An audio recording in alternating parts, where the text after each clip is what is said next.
Good afternoon and welcome to the Glendale Water and Power Commission. Today is Monday, January 3rd, 2011. May we have roll call, please? Commissioner Ajemian? Commissioner Armenian? Present. Commissioner Chan? Commissioner Miller? Present. President Yao? Present. So did I say January? We're in February, right? Today is February 7th. The next item, please. Item 2, consent items. Item 2A, approval of the January 3rd, 2011 meeting minutes. Any comments? Yes, I do have some comments. I noted a few errors and some ambiguities that I would like to clear up. And rather than take up people's time by trying to do it here, what I'll do is go through it tomorrow evening and email it to you, if that's satisfactory. So I would recommend that we postpone voting on this for another month, if that's satisfactory to the other commissioners. Yeah, so you move to approve of the January minutes to the next meeting. Yes, that's what I would ask. Okay, is there a second for that? Second. Okay, so everyone in favor, say aye. Aye. Aye. So let's move that to next meeting. Next item, please. Item 3, action item. Item 3A, elections, chair and secretary. So my term of president is up. It's a pleasure to serve as president in the past year. And this item, we're going to have a new president and secretary. So I'd like to open the nominations for the position of chair and secretary. Are there any nominations? I move Commissioner Zanku Armenian for secretary. So there's a motion to nominate Commissioner Zanku Armenian for secretary. Is there a second? Mr. President, just to clarify, there's no need for a second, but simply we just open the nominations and consider any nominations that there may be for secretary and then for or in reverse order. And then you would close the nominations, then we'd go ahead and do a voice vote. So just to clarify, there's no need for a second. Okay, so there's nomination for Commissioner Armenian to be secretary. Does he accept? Should he accept it or not? Happy to serve in whatever way it can be helpful. Any other nominations? Yes, I'd like to nominate Terry Chan as president of the commission. Does Commissioner Chan accept? I accept. Thanks. Great. If there's any other nominations, if there's no other nominations, we'll close it for a vote. So at this point, should we go ahead and vote? Let's do that, and let's consider each one in turn. Perhaps you want to start with the secretary and then do a voice vote for that, and then president after that. Great. So at this time, we'd like to make a voice vote for the position of secretary. All in favor of Commissioner Armenian being secretary, say aye. Aye. Aye. Any opposed? Say no. No opposed. Commissioner Armenian is the new secretary. Congratulations. And the next appointment is the position of chair. All in favor of electing Commissioner Chan to be chair for this year, say aye. Aye. Aye. Any opposed? No one opposed. So Commissioner Terry Chan is now the president of the commission. Congratulations. So at this point, we'd like to move seats. So we'll change places. Thank you. Excuse us for a minute.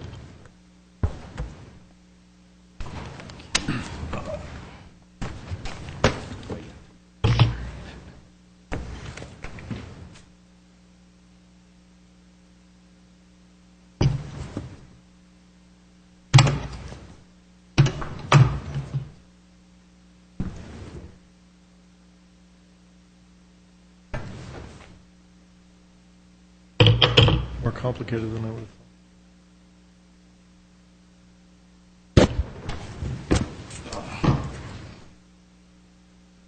Before we proceed, if I may, I would like to express my appreciation to Commissioner Yao for serving as president over the past year. He did an excellent job, and I know it can be somewhat stressful, so I do want to convey my thanks and congratulations to him.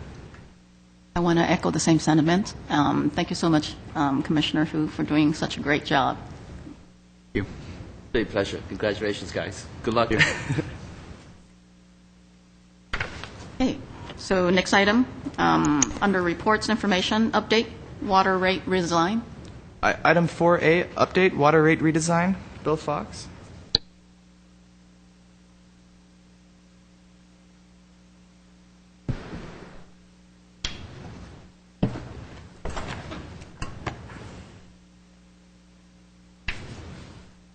Well, good afternoon, President Chan and members of the Commission. My name is Bill Fox, and I'm going to give you an update on our water rate redesign study that's now going on.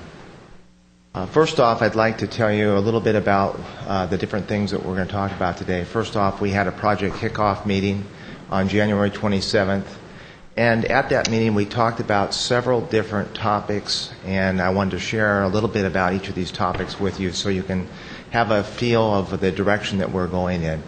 One was revenue sufficiency. We talked about what's called horizontal equity and vertical equity. And we talked about how we're going to handle the tiered rate structure, the different types of looks at we're going to do, and also the capital improvement projects, how we're going to be able to fund those going forward. And then some of the considerations to make this study move smoothly and to have an effective outreach, and then finally the timeline as we see it. Well, first off, at the project kickoff meeting, it was quite an extensive group of people. Willdan brought their entire consulting team in attendance. They brought the project manager, and then they brought the two people that are going to be the principal analysts on the project. They met with the people from the city attorney's office, myself.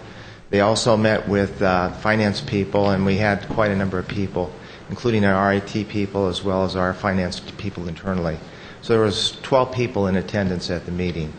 And at that meeting, we reviewed a number of different things. First and foremost was the data request that had been requested. In advance of our meeting, Willdan had put together a 2-page data request asking for a number of pieces of information so that they could hit the ground running.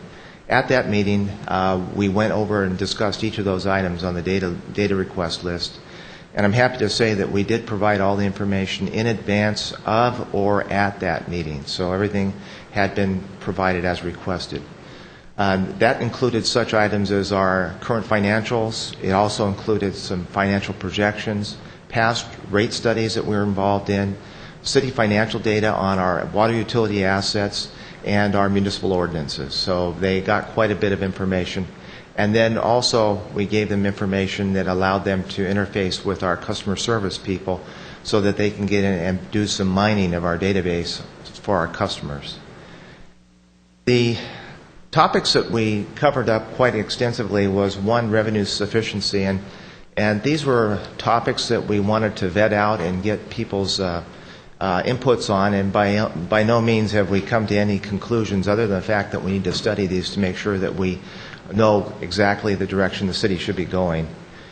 One of the things that throughout our review process, when we did the proposals and we listened to some of the prior proposers, it became very clear that the city probably will be following what's called the best practice for fixed versus variable costs. And in that, we're limited to only have 30% of our costs on a fixed basis, and everything would be variable above that. So for a customer, most of their consumption will be on a variable basis. So if you don't use very much, then your bill is going to be very low. But we are trying to have a 30% fixed rate so that we will be able to have some revenue predictability. In looking at the revenue requirements, Willdan's going to take into account 3 major items. What our O&M budget is. They're going to look at past and our current O&M budgets. They're going to look at our CIP program, what we now have in place and projecting out for the next 20 years. And then they're also going to take a look at our reserves and how we handle our reserve policy to see if, in fact, reserve policy is adequate or if there can be some adjustments to it. The main thing that we're really concerned about is that we keep up the conservation effort. That's important, and we don't want to lose track of that. But we also want to be able to predict our revenue so that the utility can have enough revenue to operate without having to go into the red. And then the last item is, in the study, we're going to take into consideration the fact that there is going to be a change in the general fund transfer. That, in turn, will have an impact on our revenue and expense. So that will all be taken into account. The second item that we talked about at our meeting with Willdan is they came up with the concept of what's called horizontal equity.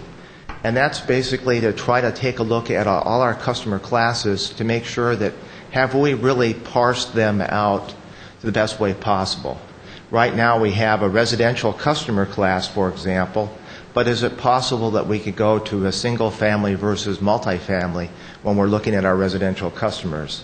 So as part of that, they're going to go through and take a look at consumption data that we have in our system and see if there's a way to better parse that information out so that we can better match the revenues and expenses for each of the customer classes.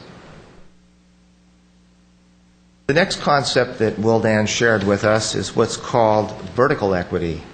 And that's basically to take a look at each class by itself and look at how the tier structure now is organized and whether we should continue with that tier structure or if in fact we want to add more tiers or go to some other concept. Right now our single family has a two-tiered system, and on our commercial customers it's basically a uniform collection rate.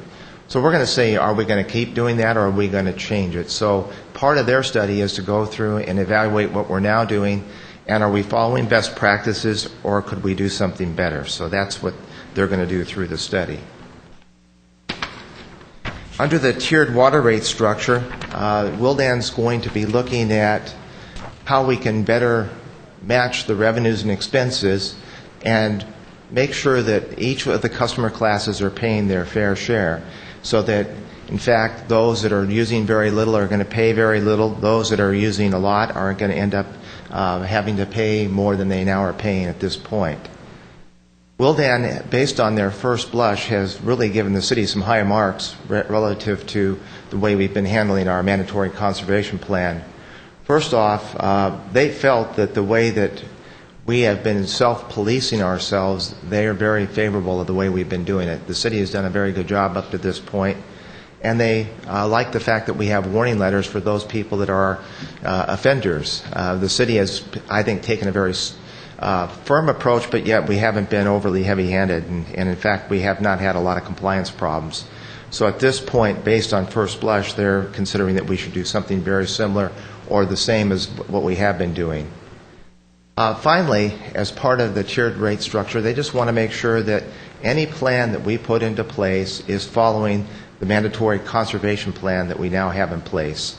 So they're going to look at that, they're going to look at the rate structure, and they may make some changes to either or both. So definitely it's going to be a thorough study, and they're going to take a look at all aspects of different types of rate structures for us and take a look at actually how we're doing our business.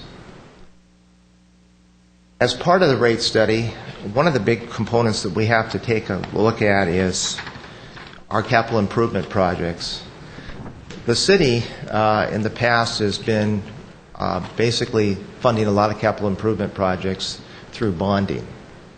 And we're trying to move to what we call as pay-go. In other words, we don't do a project unless we can actually pay for it at the time that we do it. So as we develop our rate structure, we want to be able to take that into account. And our rate structure is going to be a little bit complicated when we go through this, because you have to take a look at the CIP programs that we have in place now and what we're projecting out for the next 20 years. And that's going to take some policy decisions by council and yourselves and the community to decide what we want to do. Certain projects are mandatory, they're safety related, and there are other things that are nice things to do. And as a result, through the capital improvement projects, we're going to have to look at the projects themselves and then also figure out how we're going to pay for them. So probably the best example is our recycled water program. We have an excellent recycled water program that we've developed. We have a great plan in place, but the bad thing is we don't have the money to fund for it at this point. So one thing is that this study will help us to address whether we're going to have the funds to do it and how we're going to pay for it in the future. One thing that we wanted to share with you are some of the considerations, and this is something that we've talked about in the past, is outreach. Our last go-around, we did 4 public outreach meetings, and we feel that we need to do more directed outreach. We feel more is necessary. We want to get the community more engaged. And with that, we're going to be going out to the different stakeholders and try to get more focused. For example, at the Chamber of Commerce, we're going to ask to speak at one of their meetings and be a part of a regular business agenda. Likewise, with the Board of Realtors, Service Clubs, and the Armenian National Committee, we want to get it plugged into them, as well as we're going to continue to have our regular public meetings like we've had in the past. So we're going to really get at it from two different angles, going and getting plugged into somebody's existing agenda, and then do our regular public outreach as we've done before. Our timeline, basically, our project can be divided into two pieces. One, I call it the model development. We're going to have a large computer model that will help us look at various scenarios and methodologies and to do the rates. And that's the first part of it. In other words, we come up with different approaches. And then the second part of it is going out what I call public education. That's sharing the information with the commission, with the city council, members of the community to get their input and get their thoughts. We believe right now that the model development approach is right on target. We're right on schedule with that because we've provided all the data that's required, and we're having excellent interface back and forth with Wildan, answering their questions in a prompt manner. The part that will be less controllable by us as we do our study is the fact when you get a public education and outreach, people are going to come up with some different ideas and different thoughts, and we have to be able to try to work with those and still stay within our existing time frame. We're hopeful that we can do that, but again, it all depends upon the type of response we get and the type of input that people come back with and additional changes that we have to make. So with that, I'd like to say I appreciate the opportunity to give this presentation, and there were a number of people that have worked very hard to get it to this point. Do you want any comments?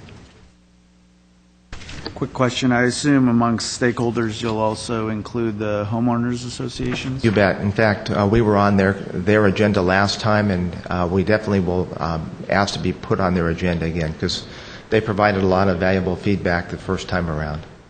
Great.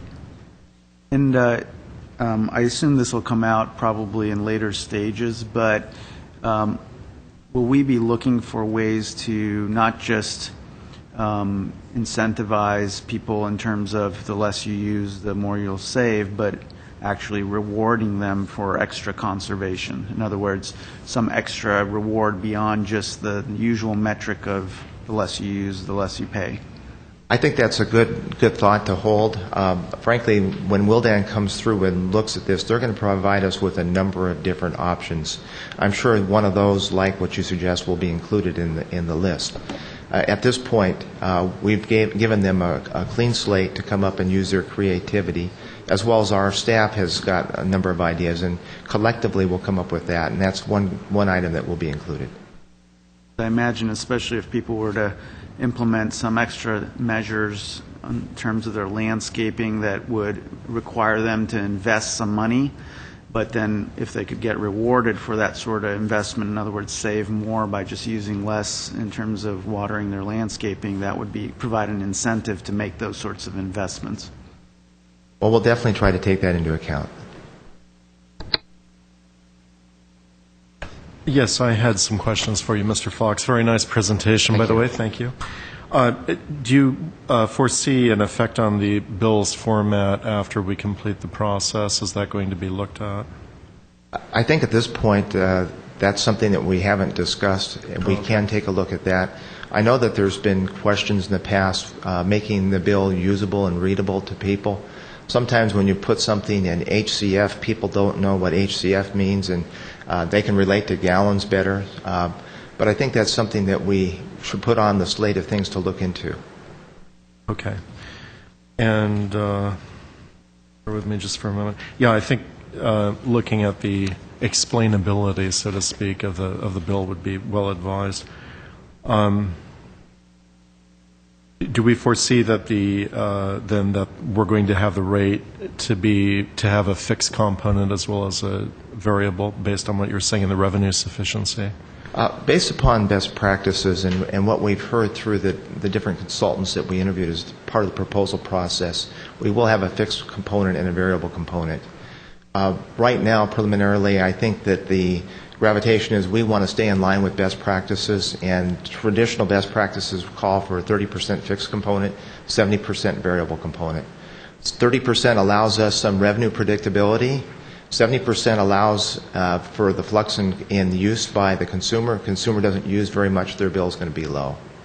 I've had the general impression that breaking it up in the way that you have proposed is actually better for customer communication as well as for just general handling of bills.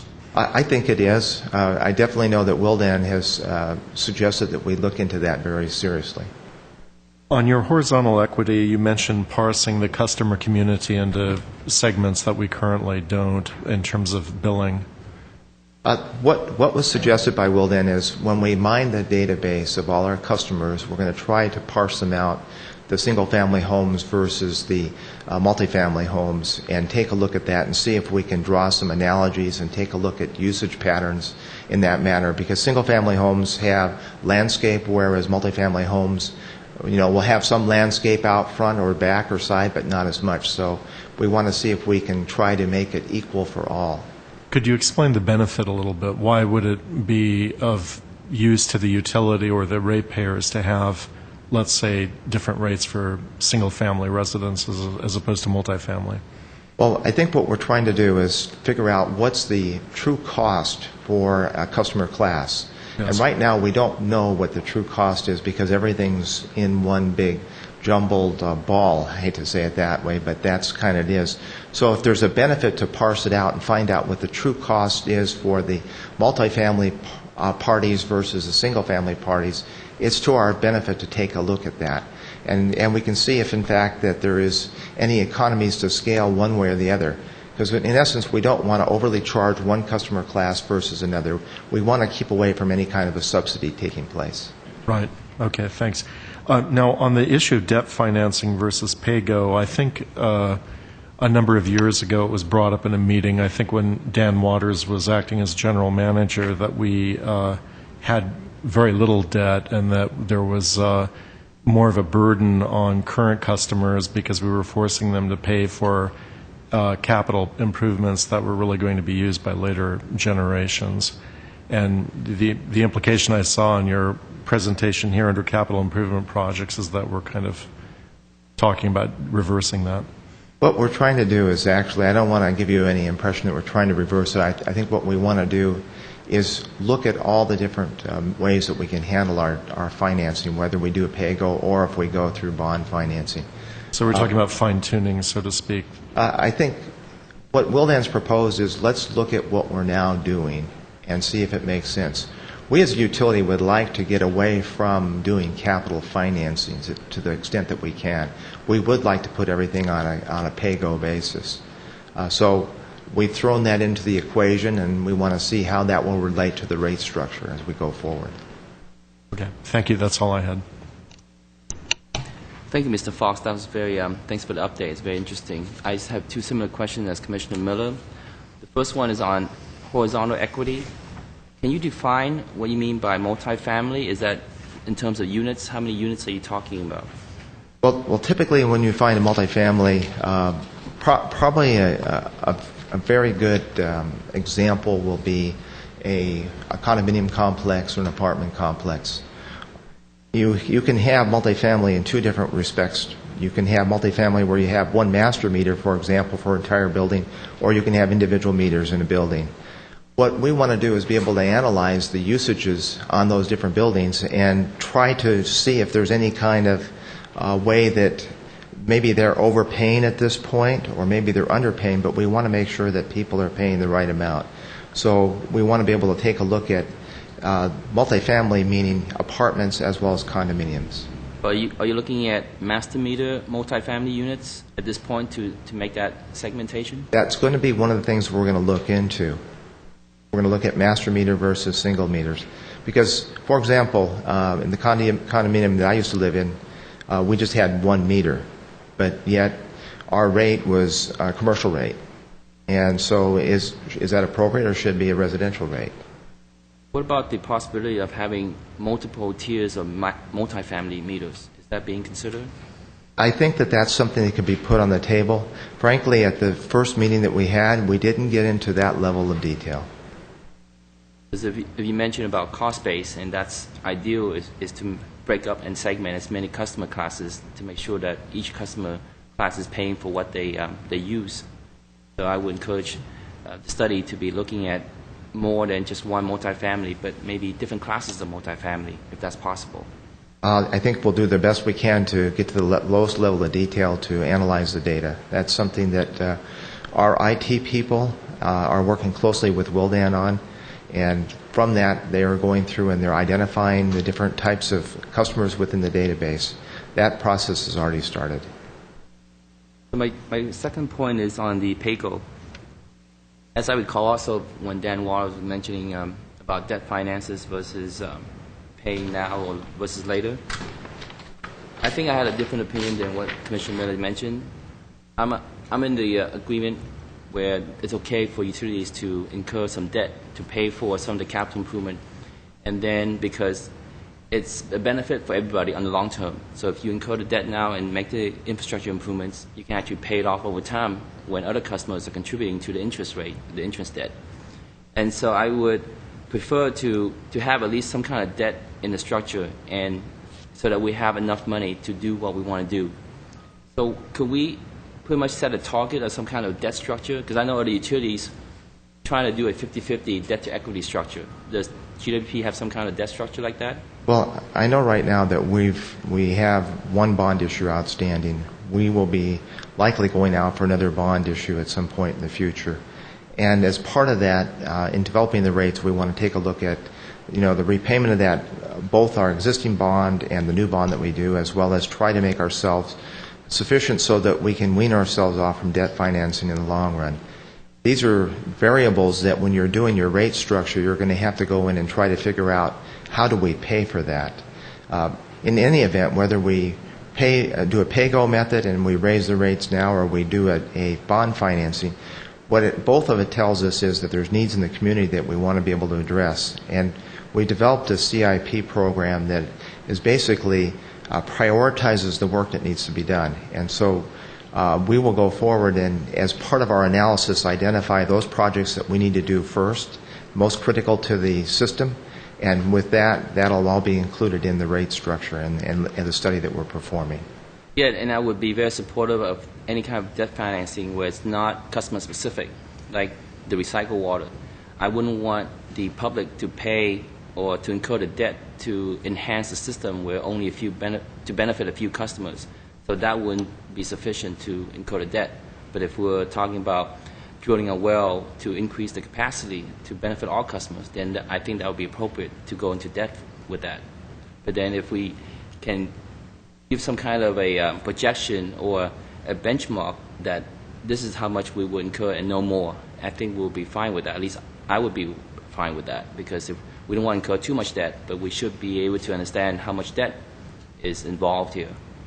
Well, I think you bring some very good points up, and I know one thing that's part of this study is to go through and try to sort out the best way to handle it. Frankly, I don't have the answers right now. I think it's something that through some good, thorough analysis, we'll be able to bring some very thorough data for you to take a look at and to help us implement the right different procedures and policies that are needed. Okay, that's fine. I'll look forward to those additional studies. Fox? Thank you, Mr. Okay, Fox, for thank your you. update. I do have a couple of questions. The first one is, when you mentioned about the revenue sufficiency, you mentioned that the new design would account for the adjustment in general fund transfer. You may not have the answer to that question. I was just wondering if there's an update on what might be the changes coming down. I told Mr. Steiger that he'd have the honor of answering that question. I figured that. Thank you. We will have a definitive ruling on that tomorrow at the City Council meeting. But up front, it appears that we will have to restructure the transfer on the water side, but there'll be a definitive report given tomorrow night. Okay. And isn't a set percentage I understand. With the power side, there's a set amount It's a set amount on both sides. on both sides? Yes. Okay. Okay, thank you. Second question I have is, with your new rate design, the tiered rate design, how will that impact your adjustment factor? At this point, the adjustment factor is going to remain the same until we finish the study. And we will not know how it's going to impact it, because it could end up changing the way that we do business, which in turn would change the ordinance. So at this point, it's very premature for me to tell you. I do know that we're going to keep things frozen as they are until we get through with the study and it gets approved by all parties that are involved. And if I understand it correctly, when we buy more from MWD, that shows through the adjustment factor, That's right? correct. More or less, right? That's correct.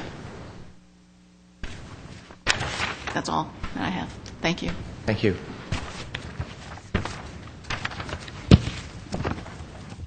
Okay, next item, electric reliability report, benchmark. Item 4B, electric reliability report, benchmark, Ramona Abweg. President Chan, members of the Commission, I'm Eric Olson, and I'll be presenting the reliability report. The reliability indices, which is standardized by IEEE Standard 1366, provides all the definitions and benchmarks that we use for the utility in doing our reliability indices. For this report, we'll be talking about the January outage report, the definition of the indices, as well as our benchmarking and how we compare to other utilities. In January, there was one major outage that was due to a failed connector inside a vault. This was an underground failure that required the crews to open vaults to locate the fault, and the fault was isolated after 98 minutes, allowing power to be restored for the first 1,040 customers. As you can see, we continue to track the outage from the time that the lights go out all the way until the last customer is restored.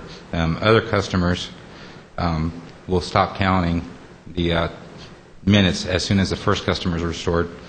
So as we go through the definitions, you'll see that this makes a big difference in how the numbers are reported. In the last meeting, Commissioner Miller asked us to provide an explanation for the indices that we report to you every month. The next few slides will we'll go through the definitions and of what are considered outages. And if you look at the formula, the numerator is basically, let me go back. The numerator is the sum of all the durations of the customer interruptions, and then the denominator is the total number of customers in our system. In Glendale, we include the total duration.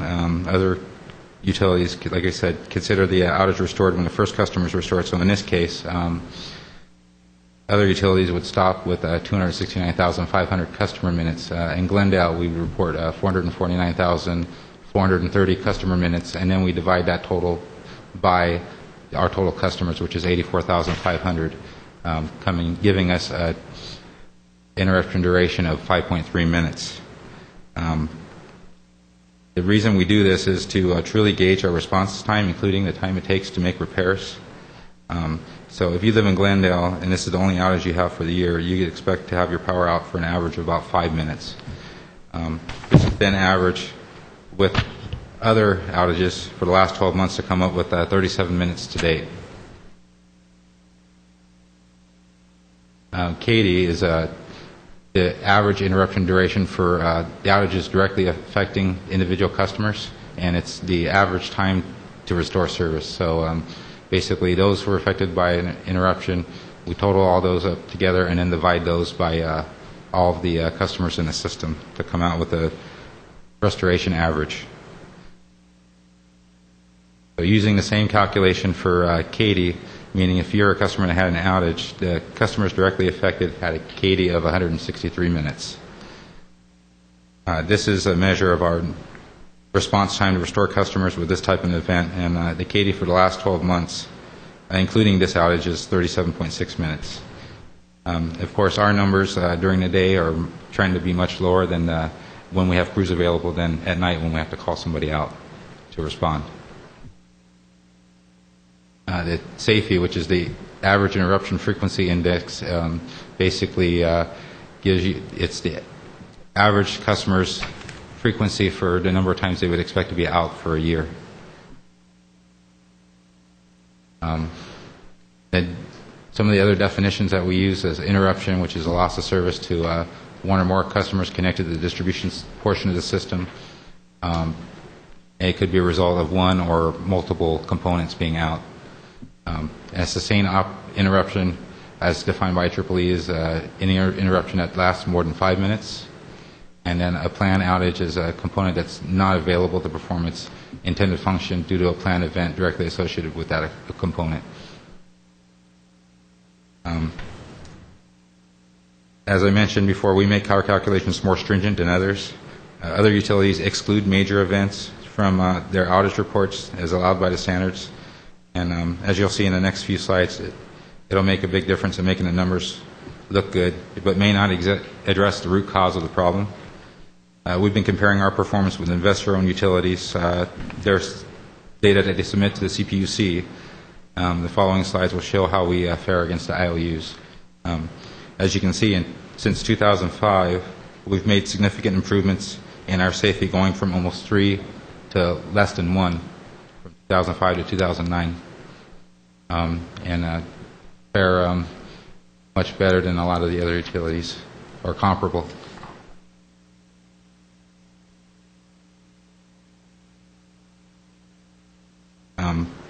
For the SAIDI, our numbers have also improved since 2005, and our SAIDI far exceeds the IOU's performance. And for CAIDI, this chart shows that how responsive our crews have been to the outages, and this can be attributed to both to our local location as well as control of our own system. Unlike the IOUs, where they have a very large service territory and they're spread much wider, this is one of the big benefits to having a municipal-owned utility, is that we're more responsive. This chart shows the benchmarking with our sister municipal utilities. We're comparing performances among southern cities as well as northern, but at the time of this report, we only had Anaheim, LADWP, Modesto, and Riverside available. We're waiting for other reports to come in. As you can see, for 2010, we are very comparable with other municipal utilities, if not better in some areas. Any questions or comments?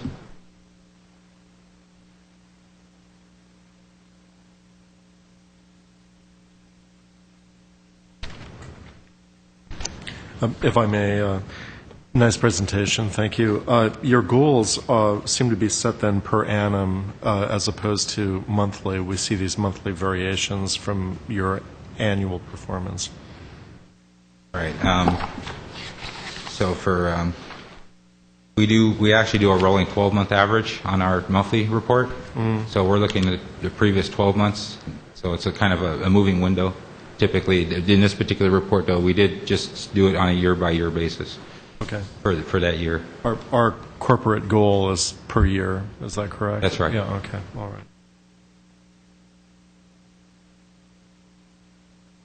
And to reiterate, I think we've discussed this in previous meetings. I think the idea of the goal is that the incremental cost of getting less outages is roughly equal to the incremental benefit, or was that looked at? Is that roughly how we set the goals? That's where we will actually flatten out. Okay. We haven't been there in the last few years because it took an additional investment to get us to these numbers, because we were way behind if you go back about 5 or 6 years ago. Right. So that has not been the case, but that's where we will get to. Okay, that's the goal then. Have we looked at regional variations in the performance in these indices, or I don't know if that's possible, but let's say distribution system in South Glendale as opposed to North Glendale? Has that been out? I don't know if that's possible. Is that even possible? Okay.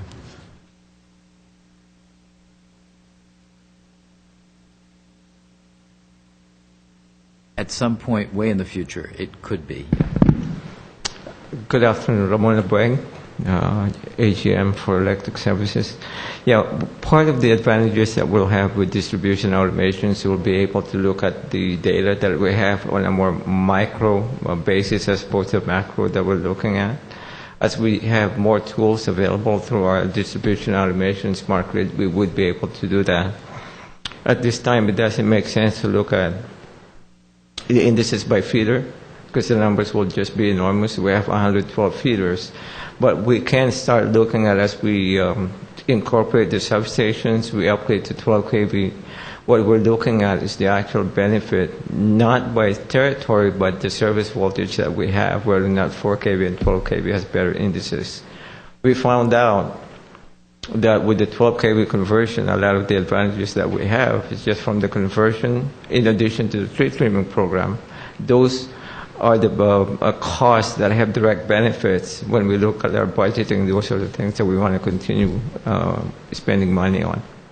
So it will happen to some granular form once we have the distribution automation in place. Brett, I have a question since you're there. As I recall, a few years ago, it was mentioned that some of the different indices couldn't be compared on an apples-to-apples basis because the numerators and the denominators were different. But it sounds like we're making a direct comparison with other IOUs and other municipal utilities. Are these all on apples-to-apples comparison? That's correct. The tables that you see here, when we include or exclude major events, these are the ones that we look at now. Realistically, if you look at the left table with major events included, that will be the number that we will report, but the IOUs will always be reporting the ones on the right. So if you look at discrepancy, our numbers will be higher. An additional exception here, if they have any outages less than 5 minutes, they do not report it, they do not record it. We do everything that's over 1 minute. The main reason for that, and our numbers will even be better if we exclude those that are under 5 minutes. The reason for continuing to do that is we're trying to make sure that we're addressing the root cause of the problems that we have. Otherwise, we will consider those business as usual and will never make the improvements that we need. As I understand it, you're saying that the numbers displayed on the table is all for 5 minutes or more compared to Glendale's numbers or 1 minute or less? Our numbers are still 1 minute more. We didn't exclude those. The IOUs are 5 minutes or longer. So there's still one more exception here we didn't include because we never track those that are below 5 minutes. Well, when we get to that point, the IEEE 1366 basically says you can exclude all this, and one of those exclusions, if it's under 5 minutes, it's not considered an outage, and I can't agree to that at this time. An outage is an outage. Fair enough.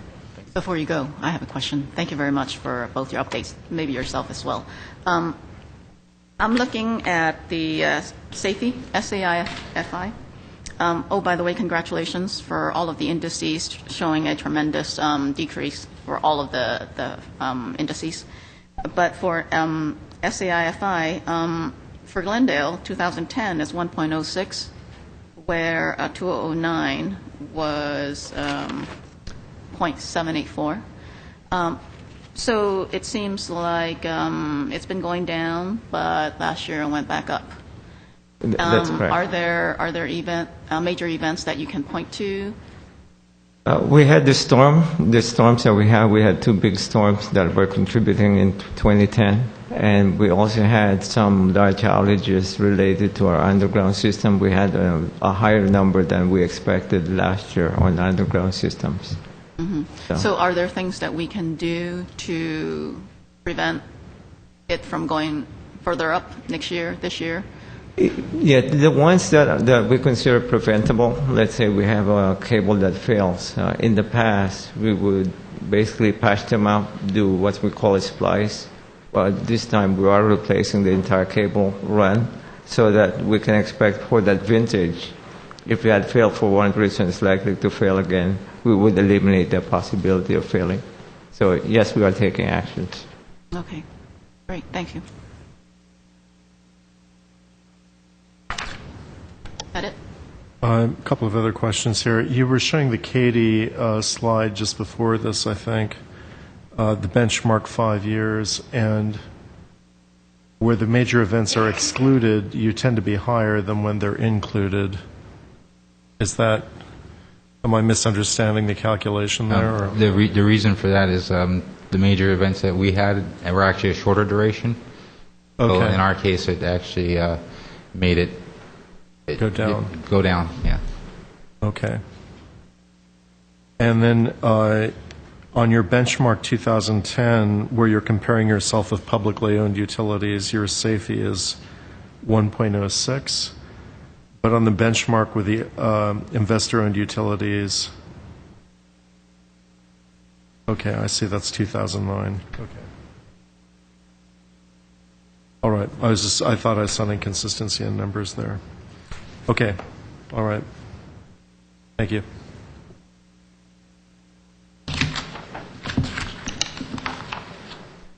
Okay. Next item, 4C. Item 4C, Plan for Recycled Water Expansion. Peter Kavunas.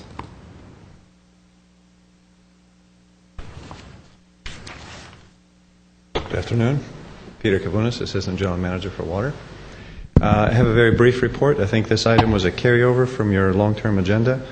The plan for the recycled water expansion is to include one project in the 11-12 budget year. Of the 14 projects that we had identified as necessary to expand the recycled water system to its full capacity. The remaining projects are deferred indefinitely for lack of funding. The project we're looking at funding is the extension of a recycled water line up on Central Avenue. And the reason that project is included in the budget as opposed to being deferred is the opportunity that Public Works is giving us by repaving Central in the fiscal year 11-12. So with that opportunity, we found some synergy that if we team up with them and use their contractor to lay a recycled water pipeline, then we don't have to incur the expense of traffic control, excavation, or repaving Central Avenue, which is a big deal in Glendale, as you know, is probably second busiest street in the city. So in doing so, we're realizing great savings on this project. The original project budget was closer to about $3.9 million. We're estimating the project for this budget will now be closer to $2.6 million, resulting in a savings of over $1.25 million. That's the expense of the excavation, paving, traffic control. So we felt that that savings, along with the fact that once Central Avenue is repaved by Public Works, there will be a moratorium for 10 years. We won't be able to touch it for 10 years. We thought it was a really good opportunity to include this project, even if it comes at the expense of other needed potable water system repairs and replacements. Again, with that exception, every other project for now is being deferred. We'll wait the results of the rate restructuring to see if that will create a revenue stream that will allow us to expand the recycled water system. How many HCFs are we talking about?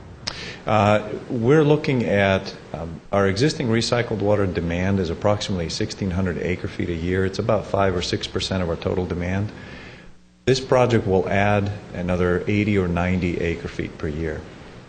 Our total system build-out, we figure, will be about 2,500 acre-feet per year. When will it be starting? We will start at the same time as Public Works, so probably in the fall of 2011, assuming our budget gets approved and the project stays in it. Thank you, Mr. Kavunas. Can you tell us how many customers will benefit from this project? There are a number of buildings on Central Avenue that have already dual plumbed because of city code that requires commercial buildings that are built in Glendale to be dual plumbed. And so we have 5 or 6 commercial customers that we think will be able to benefit from that connection. And of course, this opens up the opportunity for anybody that's new to plumb directly with recycled and have recycled available. I'm not sure if I missed it. Was it approved that the City Council approved the funding for this to expand the recycled water pipes instead of having the customers who benefit paying for it? The City Council they approved a change in the recycled water ordinance that now allows GWP to pay for recycled water system expansion. You're correct in remembering the prior ordinance made it so that any customer that wanted to connect had to pay for the expansion. we saw that this was not going anywhere. So in the beginning of 2010, we went to City Council and asked if they would consider a change. Of course, that doesn't mean that the money automatically makes itself available. So the change in ordinance, is that up to the discretion of GWP staff to determine how to fund the different recycle projects? That's correct. What if, some of the housing development, they're always interested in recycled water. What if they come and say, we need a pipe, and it costs $10 million? How would you respond to that? Because the City Council has already approved the funding, but not the money for it. Well, I would respond to them that we have the discretion, and if we have the money, we'll consider it. We don't have the money, so unless they're willing to pay for that project themselves, can't make money out of thin air. At this point, you remember my presentation on the budget last year. We are continuing to underfund the capital program. We're continuing to underfund necessary repair and replacement of the potable water system. We're continuing to underfund operation and maintenance of the potable water system. So with that as an existing condition, there's no way I'm going to recommend a recycled water system for an HOA. Again, there's extenuating circumstances for the Central Avenue project in the savings that we get from coordinating with Public Works, as well as the pending moratorium for Central, that I think make a compelling case. Absent that, I don't see us having the money for anything. Yeah, that's also why going for the future scenario. I agree that this project it's a great leveraging opportunities with Public Works. It's for obvious reasons.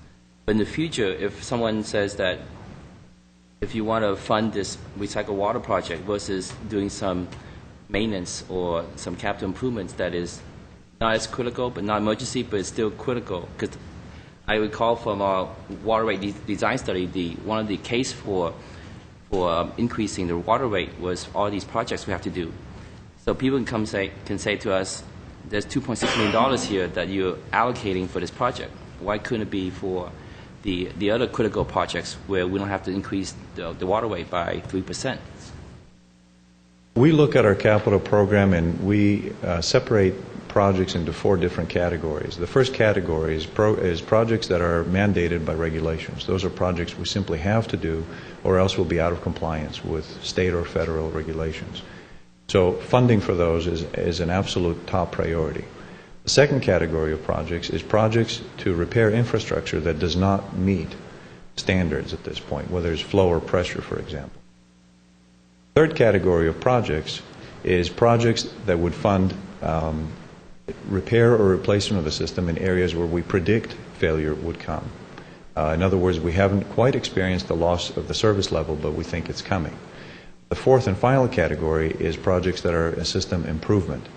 In terms of priority of funding, system improvement, system expansion is the lowest in terms of funding. We clearly don't have the money to address all the projects in all 4 categories. The recycled water system expansion falls in the 4th category, and as such, will always be a lower priority funding compared to the other projects ahead of it.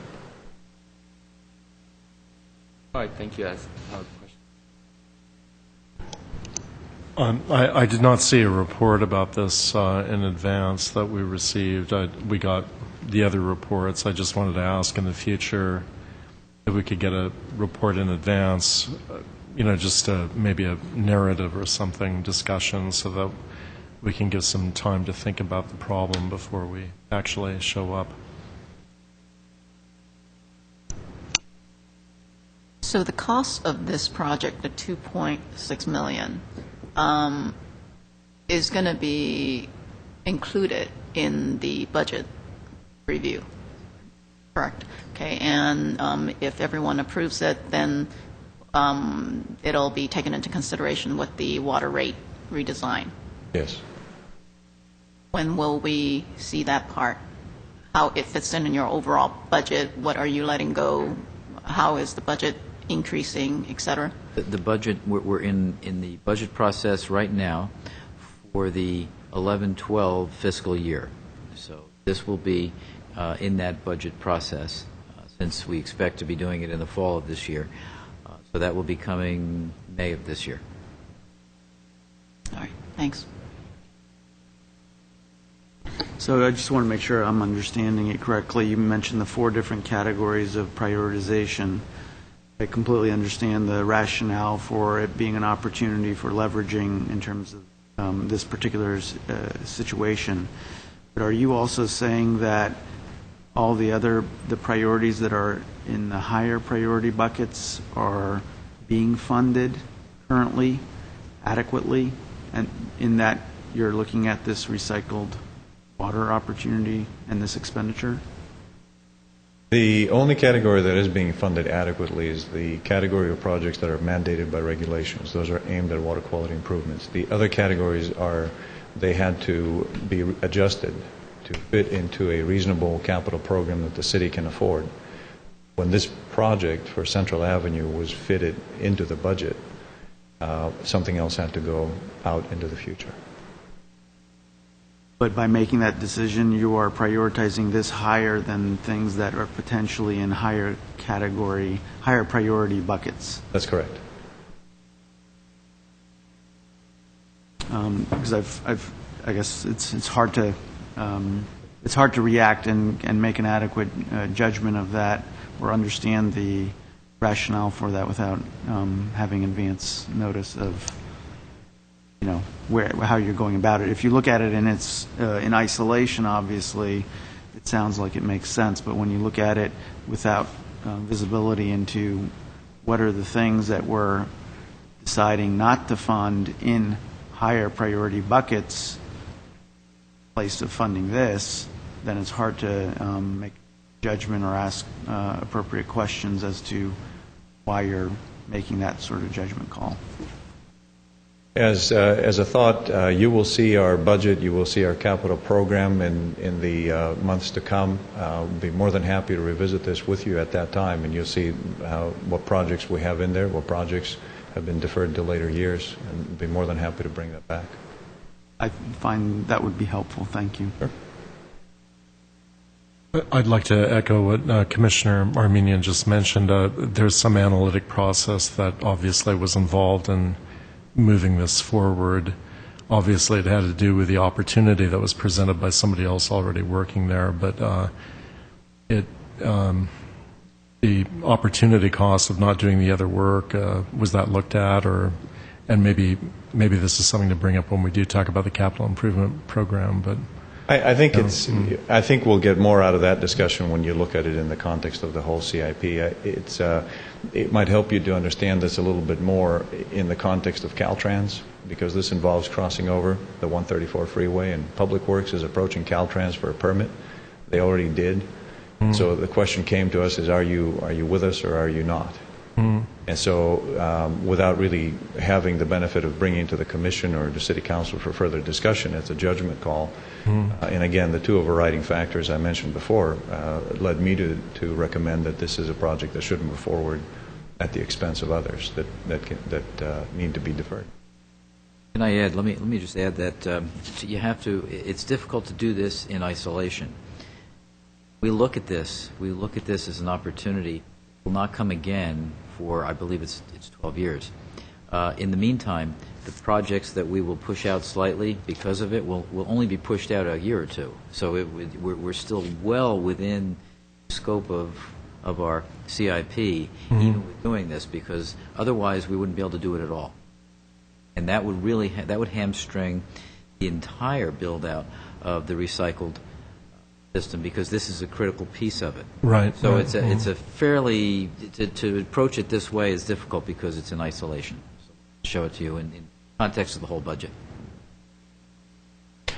Thanks, and I would like to add that I think we value independent judgment, being able to make quick decisions. You are professionals who are highly educated, trained, and experienced, and that's a big asset to have, especially when you're confronted with a situation where there's an opportunity like this and you need a quick reaction. You don't want to go running around talking to 50 different people to get permission. But just in presenting it, if we could have some advance notice about what the scope is. I didn't see anything, and so it kind of threw me off.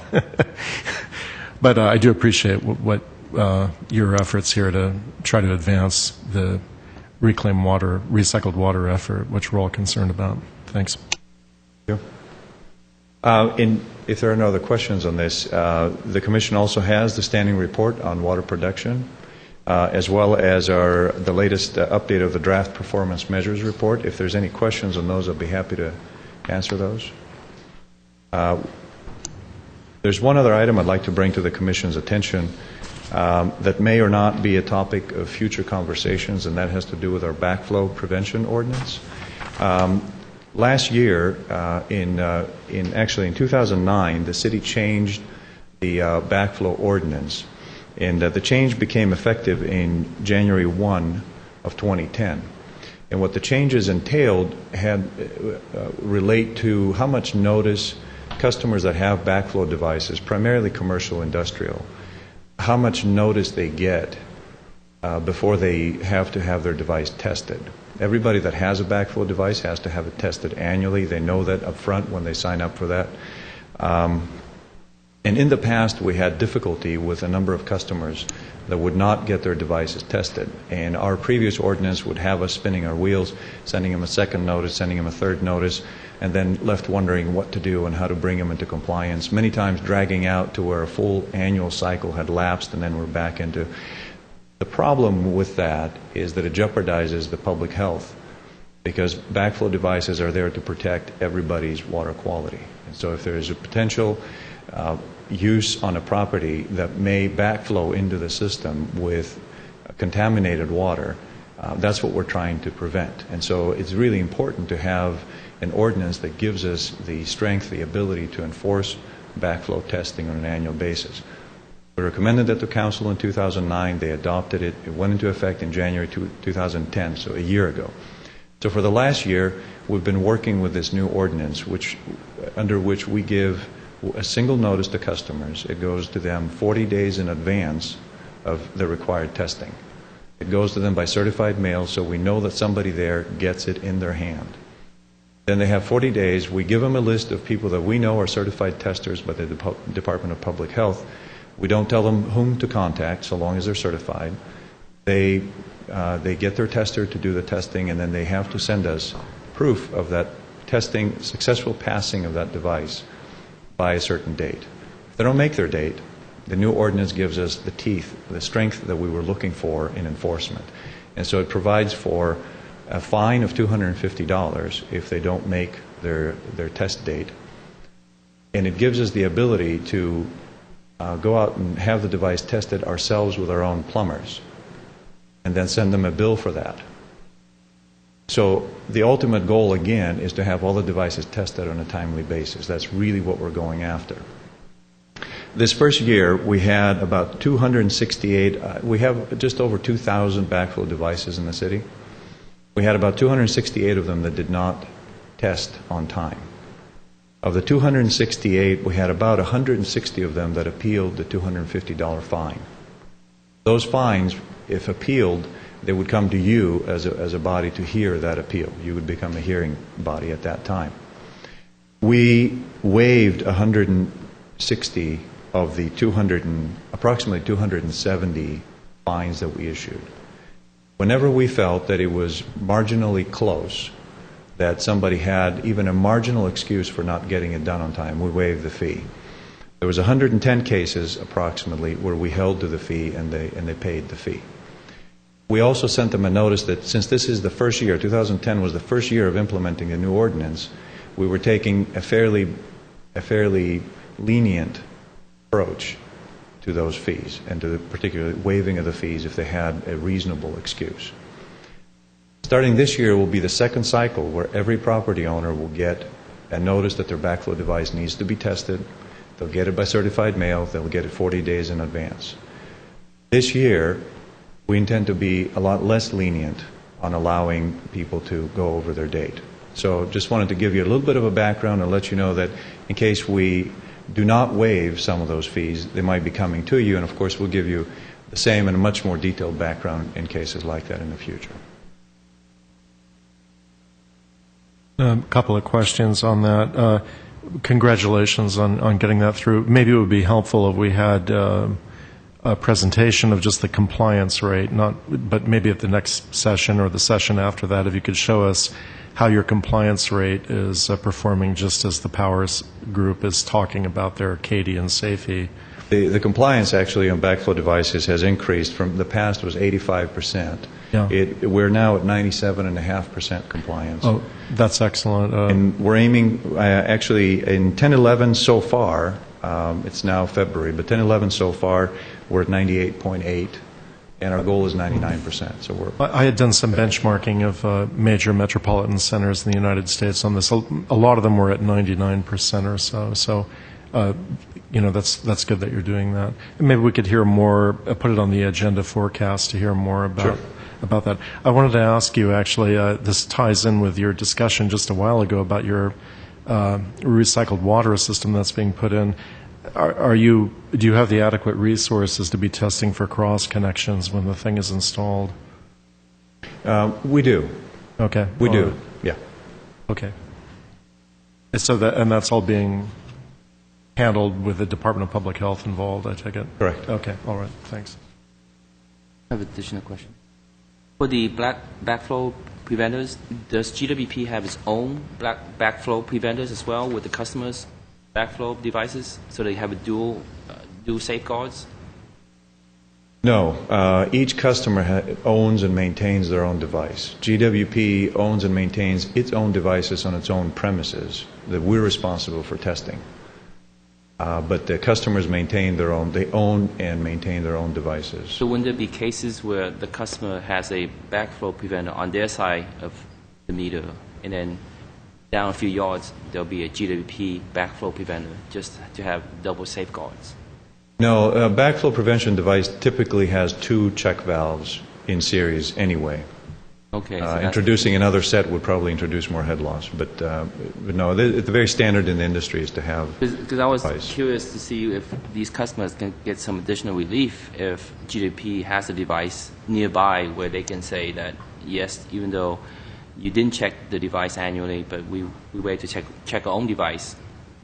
So I guess since that's not a case that they can rely on, you didn't mention the cost of the testing if GDP were to provide that service. How much would it cost compared to what a customer would charge? If I may, it seems that there are a number of questions on this topic, and it's not agendized. So I would suggest that, consistent with what Commissioner Miller was saying, that we post the agenda. And again, the intent today was to let you know we don't have any appeals as of now for this year, but the intent was just to give you a heads up that if you get an appeal, that's sort of the background to the program, and we'll give you a little bit more information.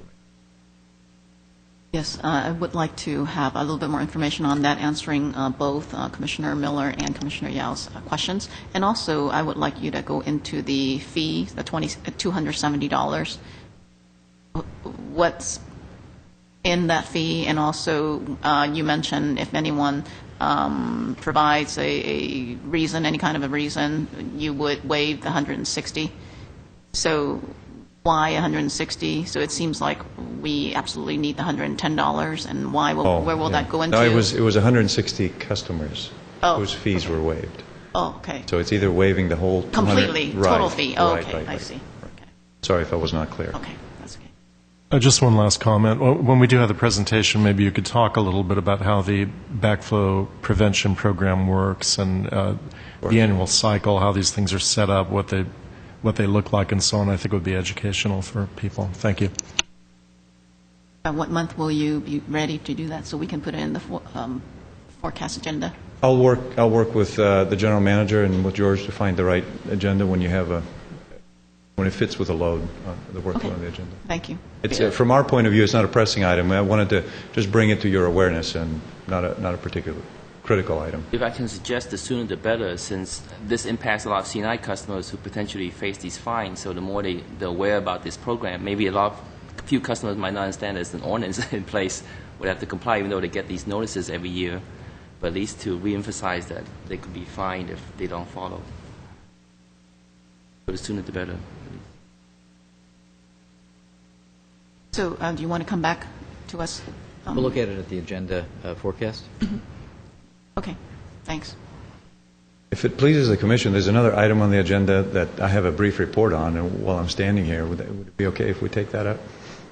It's a safe yield study for San Fernando that Commissioner Miller had asked for.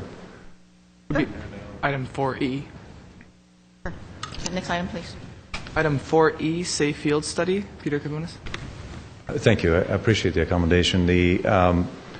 There's a brief report that was included in your package about that. The essence of the report is that the safe yield study was done in conjunction with Los Angeles and Burbank as part of an agreement that was driven by the court. And the study reached a point where there was significant technical disagreement with the technical advisory committee that was overseeing the study. The water master and the parties took the court's direction at that time to leave the study as a draft and then to proceed with management of the basin based on collection of additional data, which is being driven by the water master. In a nutshell, that's where the safe yield study is at. If I may, then, just to provide some additional context for the viewers, could you explain what a safe yield study is intended to do, what the purpose of it is? A safe yield study is intended to look at a groundwater basin and determine how much groundwater is safe to produce from the basin without having adverse impacts. At the time the San Fernando judgment was entered, safe was considered the amount of water that goes into the basin on a long-term average basis. And we have an existing agreement with the other parties that use these groundwater basins that's based on a safe yield study, correct? There's actually a court judgment that defines how much each of the three cities, San Fernando as well, but in the San Fernando basin, Burbank, Glendale, and Los Angeles have a predefined right to pump, to extract so much groundwater from the basin. And that adjudicated agreement is based on a safe yield study that was conducted decades ago, I take it? Yes. And the safe yield study was being repeated for, could you elaborate why that was done? There was a concern about the amount of groundwater that was stored in the basin. There was concern that the storage may be in decline. And so the concern was if the parties pump what was allowed to them under the judgment, then why is the storage declining? Okay. And this is it's getting to be about 50% of our water supply from the various basins we're using. Is that correct? I've noticed we've actually approached that number several. In fact, I think we got it once. Our target is to produce 55% from local resources. That, of course, includes recycled water. But, yeah, about 50% would be groundwater. Okay. What kind of data is the water master collecting? Is it intended to complete the safe yield study, or? It's intended to gather more information on the basin. The data is focusing on additional groundwater wells as well as surface water measurements along the Los Angeles River and tributaries. My concern basically is just to make sure that the groundwater basins are able to produce the water that we expect from it, and if the safe yield study is not completed, how will we know that? That's a very good question and a valid concern. Fortunately, from Glendale's point of view, the amount that Glendale can produce is prescribed in the judgment, and the judgment is very clear that if there's any reduction in the three parties' production, it has to come from Los Angeles' share. Okay. So from our point of view, safe yield was a very interesting technical exercise, but from a production point of view, we feel extremely well protected from the judgment. If total pumping had to be reduced by, say, 10,000 acre-feet, that would have to come from Los Angeles' share. Okay, so Glendale doesn't have that much of an incentive then to complete the study. It's more an issue for... Right. Though we participated proportionally to the study and felt equally curious from a technical, scientific point of view. But if the other cities, if none of the parties really have much of an incentive, might we end up with a situation where we're using an existing agreement that's actually taxing the groundwater basin more than it can actually support, which, for a decade or two, maybe it's okay, but over a long term, we might be damaging what we're hoping to be our primary water resource. That's my concern. Of course, of course. Yeah. And if we find that our ability to extract our water right is diminished over time, we would simply sue Los Angeles and ask them to stop pumping, because that's the way the judgment is written. Okay, but that's not, we don't feel that that's an issue. Not at all. Okay. Not at all. Our groundwater levels are not lowering in the Glendale area. Our production is still the same level. It should also be mentioned, and Peter may have already mentioned it, forgive me if he did, but the parties have also agreed on a interim basis to reduce their pumping, as well as the City of Los Angeles is undertaking a number of efforts to implement recharge projects so that the amount of water that's captured is increased. Very good. All right. Thank you. So I see the September 2010 date here, and it sounds like the Water Master is proceeding with the data collection. Do we have a schedule of when people will get back together and review the data? The parties meet on a quarterly basis. The review of the data is up to the Water Master, and he reports at those quarterly meetings. The first major data gathering effort was December, when everybody, to characterize a basin, it's important to gather data at the same time. So when a, say, groundwater contour map is drawn, all the data is relevant to each other. So we all collected data the first 2 weeks of December. That meant stopping wells from pumping, we're going out to monitoring wells and collecting data. That is his lead to take. He is the court's appointed officer, and we will follow his lead as he sets it out for us. We will hold him to it as well. The agreement that was mentioned earlier, that contained the provision of the Safe Fuel study, is a 10-year agreement. We're now in the third year of that agreement. I would imagine by the end of the 10th year, we're going to be circling the wagons to take another look at the Safe Fuel study. Thank you. No other questions? Okay. Next item. Thank you. Item 4D, Smart Grid Update, Craig Keenan. Madam President, Commissioners, Craig Keenan, Business Transformation and Marketing Administrator. Here to give the monthly update on the Smart Grid project. Will you put this? I'll get it. Can you switch to it? Sure.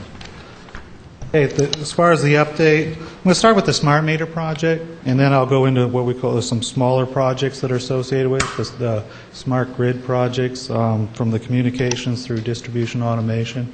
You should have these slides. In terms of meter installations, we have 116,273 total meters we're putting in. As of last Thursday, we installed 21,331. We had planned to install about 15.7% of the meters. We're at about 18.3%. So we're ahead of schedule. I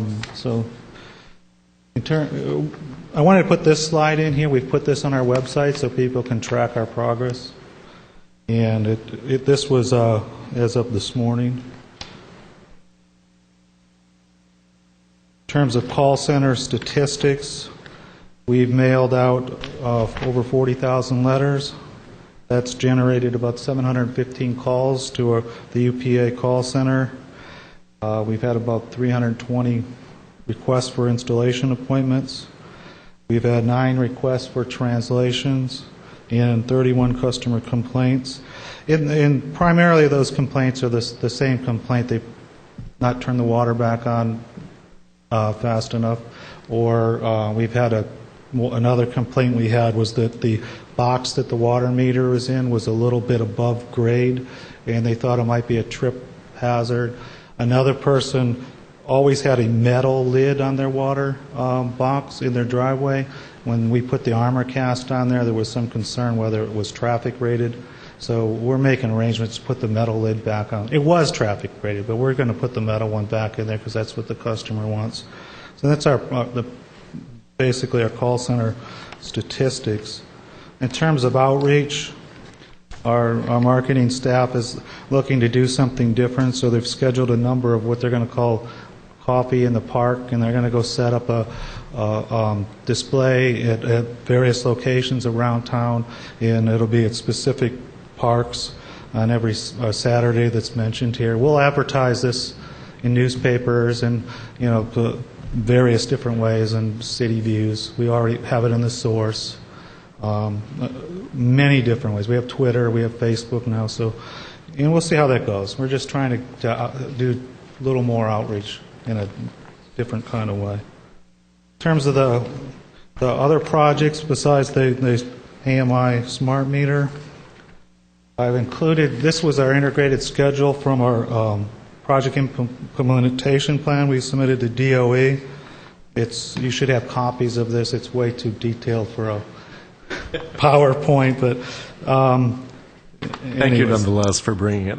That's why we gave you copies. And I do have slides for the major items in here, and I will try and compare it back to that. I apologize, I don't have any reading glasses, so it's really hard to see the little details in that. Basically, the communications backhaul, that, if you remember, includes our cell relays, the collection units for the water data, and our Tropos radios to bring the data back to the fiber and back to our headquarters. That's essentially complete for AMI. We still have the one cell or water collector unit we need to put up on Flint Peak, but that's in the final stages of finalizing that agreement. There will be, when I say the AMI smart meter part is complete, when we go to distribution automation, we're going to have to expand and add additional Tropos radios for that part, so that part of the project will kick back up. But for now, we have what we need for AMI. As far as, you're not going through the, okay, go to the next slide. I've already covered the smart meter installation, so we'll just go through that. Well, actually, there's one point I'd like to say. If you go back to the original integrated schedule, this was from September. So, at that time, we expected to start deployment at the end of September and October.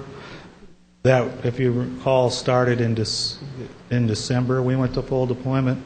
Despite that delay, we do plan on being done by summer this year. So, in terms of in-home displays, I don't know if I'm talking into this. This has been a challenge for us because the technology keeps evolving. We did talk to a vendor the other day. I believe one of our commissioners originally recommended this vendor, and Glenn, our general manager, talked to him. Basically, this to me is it's a vendor that has a device that's a picture frame, and in the picture frame it shows your photos showing up on the screen. But in between every third or fourth or fifth picture, we can send out information from GWP. It could advertise one of our energy efficiency programs, or it could be a message about an event we want people to go to. It also could, we're working with them to put a Zigbee radio in it to talk to our meter so it can show real-time information in basic ways for that customer. And it just seems like a really neat opportunity to investigate something that a customer would use, because they have it there on their counter or somewhere in their living room or their bedroom where they would look at it, and it wouldn't be something that gets put in a drawer after a few weeks, because that's the big concern with an in-home display. And I brought this up with Itron, and basically they're really excited about this too. So we'll see where it goes. We'll bring it back to you. And anyways, that's where we're at with this right now. They're relatively inexpensive compared to in-home displays, and basically they give us that communication vehicle. They're large too. They're like, you can get them in around an 8-inch screen or a 19-inch screen. The 8-inch is what we would look at. But How much will it be for the customer, the in-home display? Well, the in-home display, they're talking about around $50 or less, as opposed to $150 for what we've seen from other vendors. Now, we're still going to go through some kind of negotiation. I did mention this to other SCAPA members who are really excited about this, even ones that aren't doing smart grid, because this is a way, you send it to your customer, they plug it in their phone line, and all of a sudden you have a way to communicate them directly with messages. Plus they have this database that's on the cloud where they get to store their pictures, and it's just a lot of neat things. I'm just covering the surface with it, but I think it's pretty neat. It's a one-time cost instead of a monthly fee, right? Well, to maintain the photo part, they're talking about a monthly fee. That's all negotiable. We'll have to see. Even the HON vendors or the in-home display vendors, it's a certain amount for the equipment, plus they also have a monthly fee. Well, we'll just have to look at it.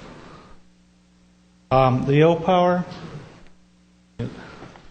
The O-Power, if I compare this to the schedule before, we are, a few months behind schedule on this, but we are, we've got O-Power and Itron together. They're going to work out the interface with the new, the MDM so the data can get to them, and we should be up and running around April. So, the ice energy storage, we are on schedule with that. We have about, I believe it's 47 units installed. 19 of them are in government. The rest are on customer facilities, so that's moving along. Now we come to the big item, which is enterprise computer systems. The MDM for the AMI is in place. I added some slides in here, and I've asked maybe Glenn can talk about them, because this is a big item for us for the next 2 years. One thing I want to emphasize is, as we think about smart grid, and as we've evolved over the last year or two into this system, what we've really seen is that smart grid is really IT driven and has actually become more of an IT project than any other single piece. And you've seen some of the single pieces here, the metering, the in-home displays, the backhaul. While there is a lot of upfront capital investment, much of this is in the area of IT. We show here some typical servers. What we've done on the IT side is made a substantial investment to drive our smart grid system and to set it up for the future.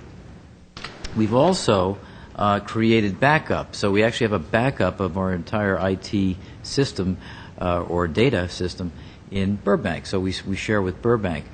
But what this is doing is providing additional benefits to the city of Glendale beyond just smart grid. And that's one of the benefits of being a municipal system. There is no way you're going to read this, and it's not intended to do that. But what this shows you, you take a look, these are all the current systems and applications that we either have in place or will have in place shortly. That's all the boxes that somehow interface with smart grid. So you can see it's far, far more than meters and equipment. The line across the center is the enterprise service bus. And what that means is it's a substantial piece of software that takes all of these applications and interfaces, brings them together, and seamlessly integrates all of those applications and interfaces. It's a large undertaking. So if you actually, and go to the next slide, George. This is the left-hand side of that first drawing that you just saw, and it shows the enterprise service bus across the center with a firewall. This is the system operations piece. This is the part that actually operates the critical pieces of GWP, both electric and water. You can see our SCADA systems in there. You can see our demand management and so on. That's on the side of operating our system. So there needs to be a firewall to keep it separate from the customer side. That's the customer side. On this side, you still have the enterprise service bus, but now you have all of the systems that actually interface with customers, interface to our customer information system, our data warehouse, our CityWorks system, which interfaces with the city itself. And I won't go into all the pieces, but what you can see here, the point is that it's a substantial system, far, far more than meters, and builds a foundation for future applications that we haven't even thought of yet. So it really is an IT system, and we've been very, very fortunate to have a very competent IT department here in the city of Glendale that's worked with us very closely and collaborated with us and continues to do so. So that's the point. What you're seeing here is the beginning of a major transition in how we operate, and this sets the foundation for it. I have a couple of questions. Is billing part of this? Is billing part of What's this? right here? Yes. Okay. And so all of the current procedures, processes that you have in Glendale Water and Power will be included in this future model? That's correct. It's actually in additional ones? It's included in the existing model, yes. Mm-hmm. And we know the budget for smart grid. Is this additional? The customer piece is not additional. Okay. What you see here is the foundation of what we've put together for the current budget. Okay. Some of the applications are in addition to. Yes, some of them are. Not all, so not everything that you see here is currently budgeted, but most of it is. Okay. Because most of these applications are already in place, but they're individual applications. Smart Grid ties them all together. Right. So the additional cost will be minimal. Is that what I'm hearing? At this point, the additional cost will be minimal to get to this point. Now, of course, what will happen is we'll come back in 2 years and talk about this system, and this will be our standard system, and then we'll have additional applications that we'll add on at that point. And what kind of time frame are we looking at having the... This is within the year. Within a year? If I understand correctly, what you're saying is that this will be your system control and data acquisition for both the water and the power side. Is that correct? That's part of it, yes. Okay. That is correct. So it's not just going to be information on customer usage, but actually the performance of your whole system. Exactly. It goes far more than just a customer interface. Customer interface is a big piece of it. Right. And of course that's, that's got to be the driver from the customer standpoint. But it's, as you can see, this is underneath all of that. And you've looked at backup and security and all of that also. Okay.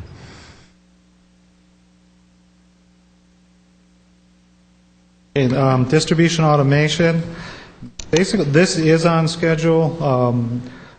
The DA, we call it the DA team, distribution automation team. Right now, they're started to purchase some of the reclosers and other items they need for their pilot.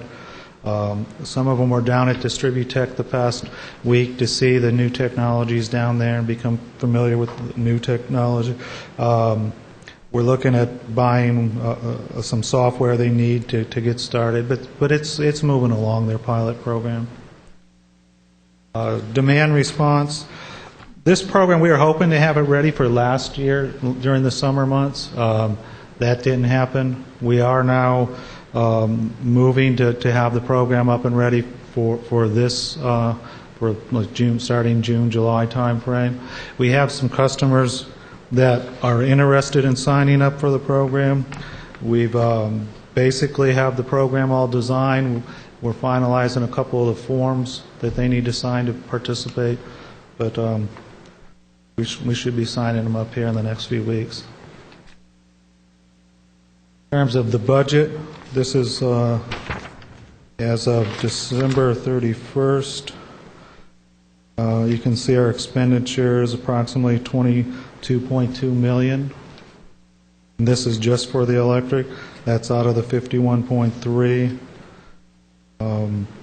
As we, the major portion of this is the AMI, the meter project. So as we install more meters, you'll see this get closer to the projected expenditure line. The next slide is the water. The water expenses to date, we're looking at about $8.6 million.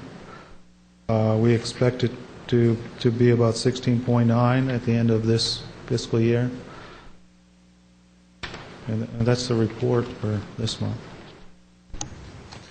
Yeah, I have a question on the demand response.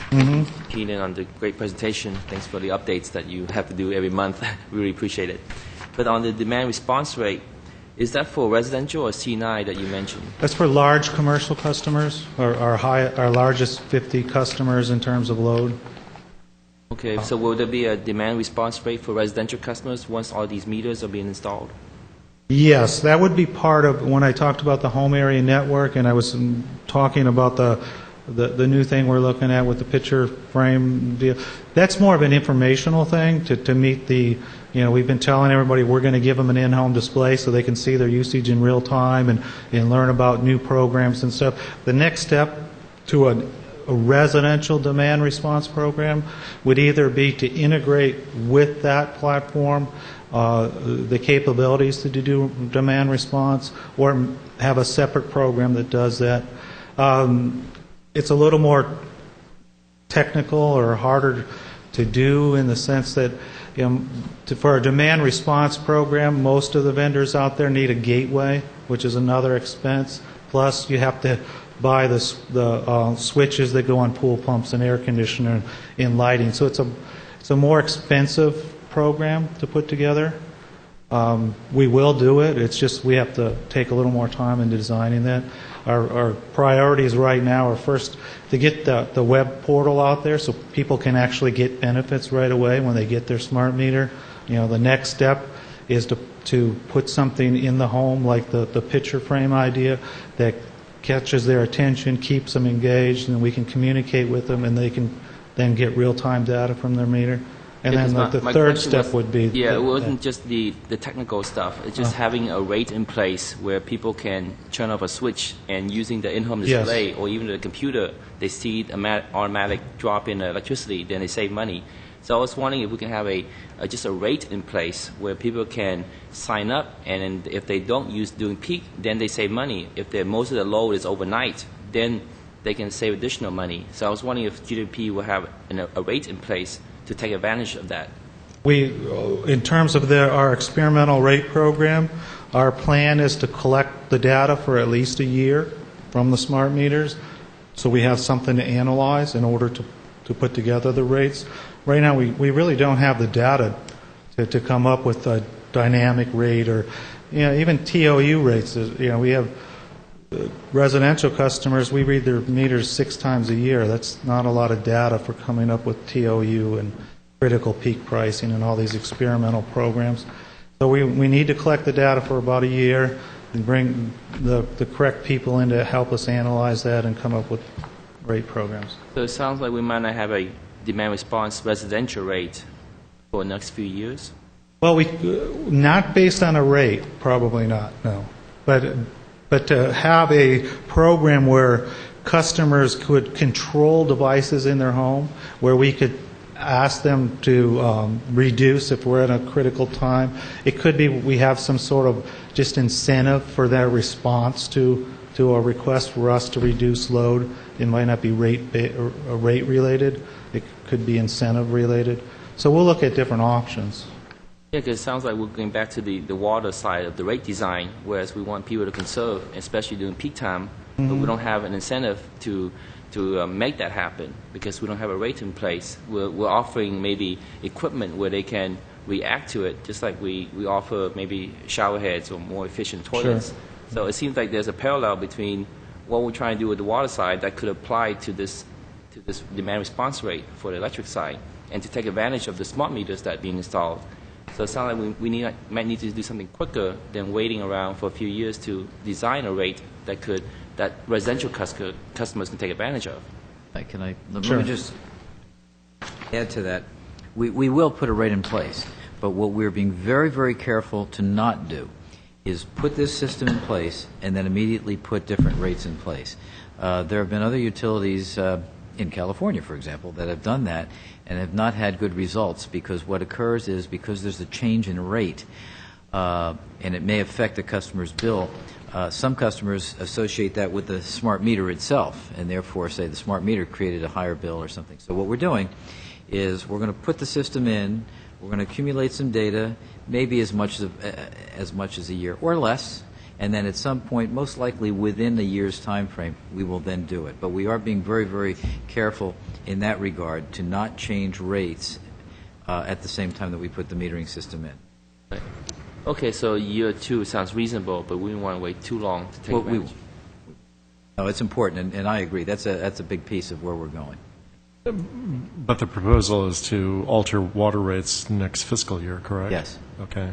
So that's not quite consistent. What we will do, well, again, we'll have this study finished by May or June of this year. Yeah. And we, again, will most likely look to implement it sometime towards the end of the year. Again, give it some time. Right. Okay. Thank you.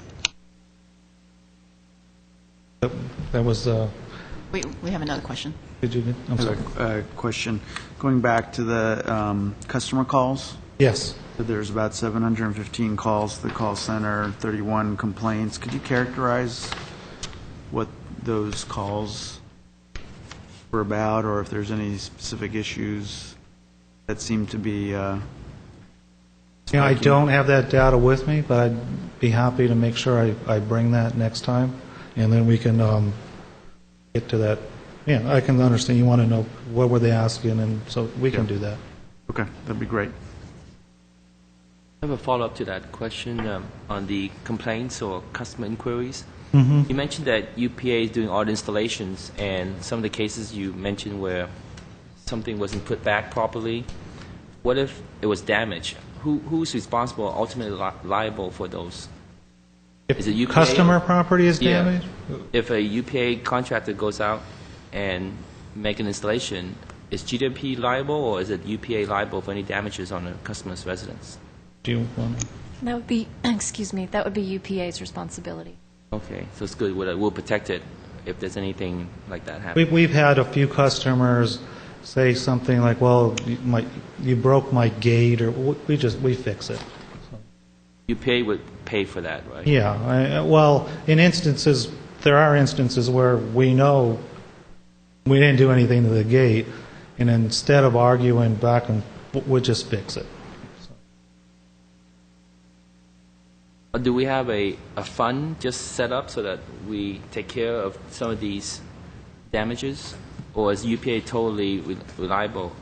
Well, you're Well, under the terms of the contract, UPA is absolutely responsible for the work and making sure it's done properly. So in the event that we had a situation where we got a claim related to work that was done, we would tender that to UPA, and we would fully expect that they would take care of the problem for us. It's my understanding that so far they've been very good about it. Yes, they Yeah. Does that include anything as a result of, because when you pull the meters out, you're deactivating power to the home? Does that include any sort of damage related to that sort of power surge or anything like that? Every case really depends on the facts and circumstances, so it might depend on whether there was grounding in the house, and we'd have to take a look at a lot of factors. But certainly if it's something that UPA caused, or that Glendale caused for that matter, then that's something the city needs to take care of, it's contractor UPA. Do we know of any such cases, or is it all, am I talking in theory? We had one case where when the meter was replaced, there was a problem with the panel, and we fixed the panel. If you anticipate additional damages inside the home where there's a power surge when they put the meter back, what kind of claim would people have to go through? And would they also have to go through this commission for an appeal process if the claims were denied? No, that would go through the city's standard process for claims, which is through the city clerk's office. So they would go to the city clerk's office and submit a claim form. They perceive that they had some damages or some problem related to this project. So will it end there at the city clerk? It goes to the city attorney's office for review, and then a determination is made and dispatched to the person that made the claim. Then the person that makes the claim has the right to file a lawsuit. Let's say the claim was denied. Within a certain period of time, they can file a lawsuit if they feel it's the wrong result. But it would not come to this commission, to answer your question. Clarification. That's it? Just a couple of other comments. Thank you for including the Gantt chart. It was, of course, busy. It was impossible to see the end of the project, and it may be. Oh, it was just it didn't include the last year because it just was. But I can get you the whole thing. Okay. We're trying to focus on the next year or so. Right, right. Do we have any insight, maybe from the data we're collecting so far on customer usage that might be potentially beneficial for conservation, or is it premature to say? I don't have any Okay, information all right. on that. That's all I had.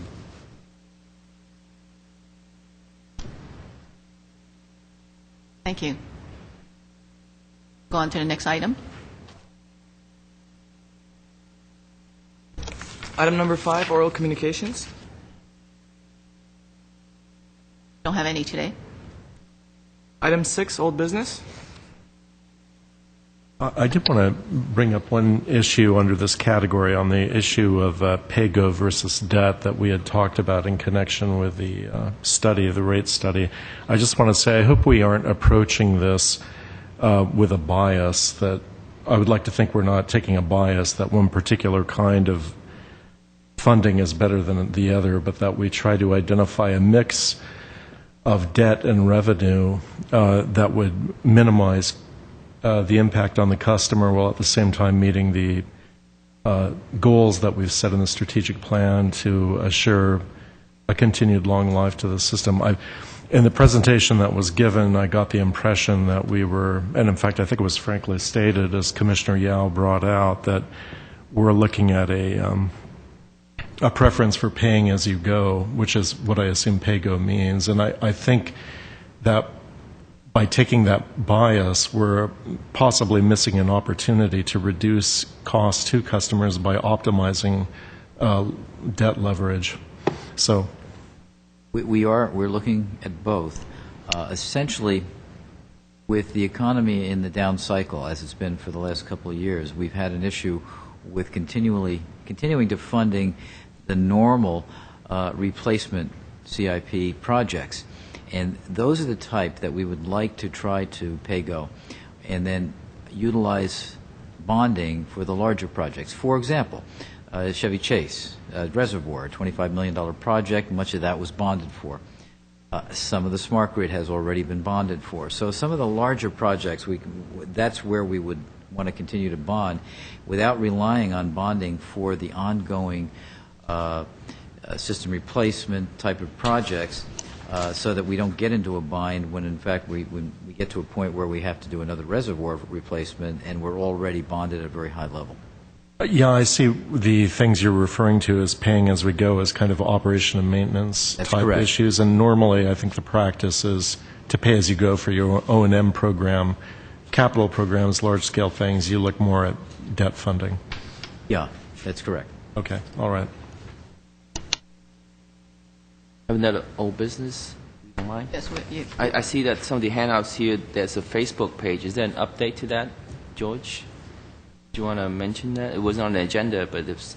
The insights as of today were placed in the packet, and the update is that we have launched the GWP Facebook page as of January 7th, 2011. As of 1 month, barely 1 month, we've already had almost 1,000 clicks to our website.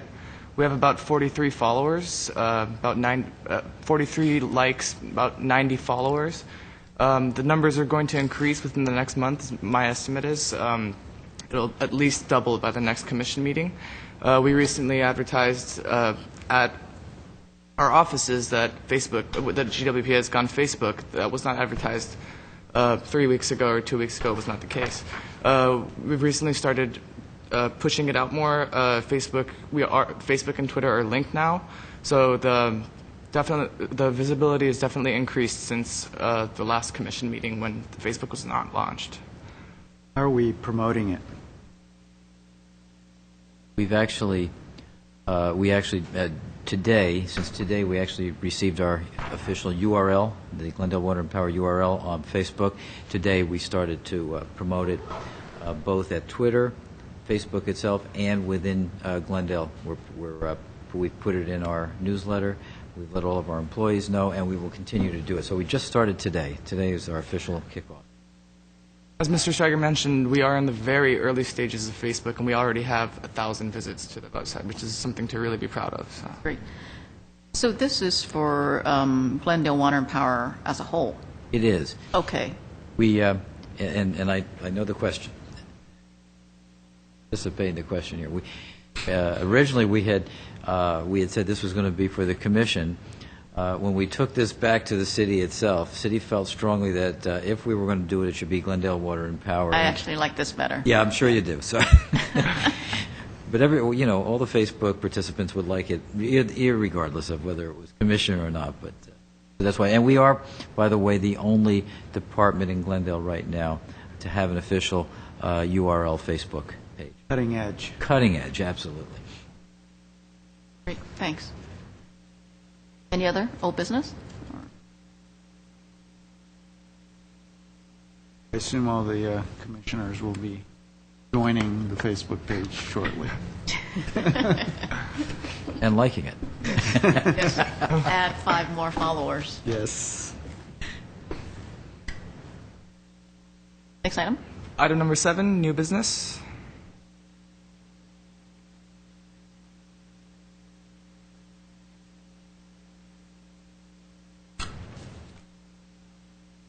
Item number 8, agenda forecast. And I recommend that since next month so far has a fairly light agenda, that we put the requested report on our backflow devices on that. I'm certain we can have that report ready by next month, so it should not be a problem.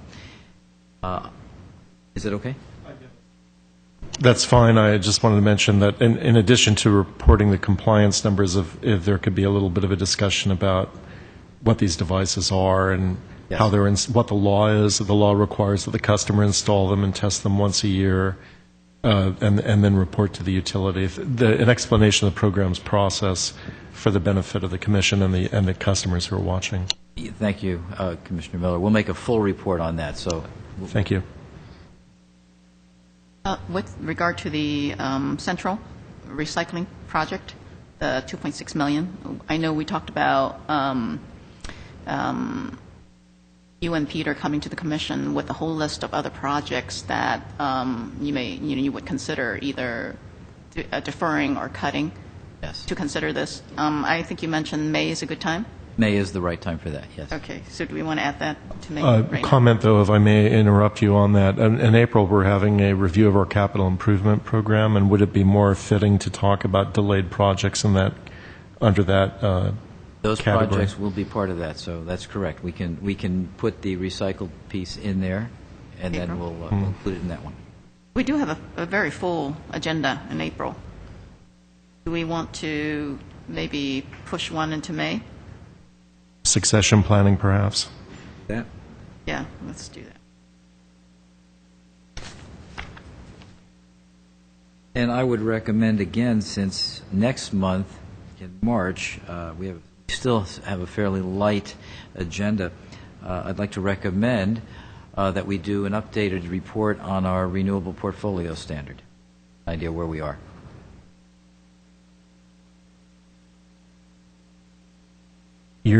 Please go ahead.